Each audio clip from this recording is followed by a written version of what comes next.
გამოჩნდნენ იმ კაცების მსხვერპლებიც, რომლებმაც ნატა ვიბლიანზე იძალადეს, აცხადებს ვიბლიანის ადვოკატი. მისივე თქმით, ამ ქალებს ჯერ არ შესწევთ საჯაროდ საუბრის ძალა, თუმცა პირადად მას დაუკავშირდნენ.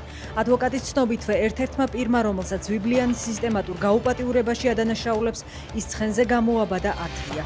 კვალი კი დაზარალებულს დღემდე ემჩნევა. საქმის გამომძიებელი ვიბლიანთან პოლონეთში ჩავიდა და ნიმუშები აიღო. ოკუპირებულ აფხაზეთს საწვავს უჩა ლურსმანაშვილი აწვდის. ახალი სავარაუდო ფიგურანტის შესახებ ინფორმაციას რომან გოცივიძე ავსებებს. ლურსმანაშვილის კომპანია რეპსოლი ერთ-ერთი ყველაზე დიდი ნავთობიმპორტიორია ქვეყანაში და ფლობს ავტოგასამართის სადგურების ქსელს კონექტს, აცხადებს გოცივიძე. მისივე ინფორმაციით ლურსმანაშვილი მეორე პაიკია, რომელიც ოცნების ხელისუფლებამ ფიქტიურ შუამავლად გამოიყენა. უკრაინამ საზღვრიდან 900 კილომეტრში უკრაინული ფლამინგოს ტიპის რაკეტებით როსკოსმოსის საკვანძო საწარმო პროგრესი დაბომბა.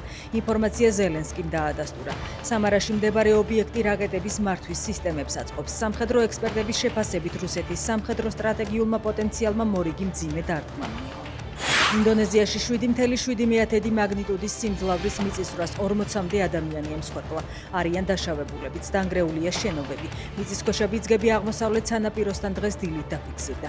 რამდენიმე საათით გამოცხადებული იყო ცუნამის საფრთხეც.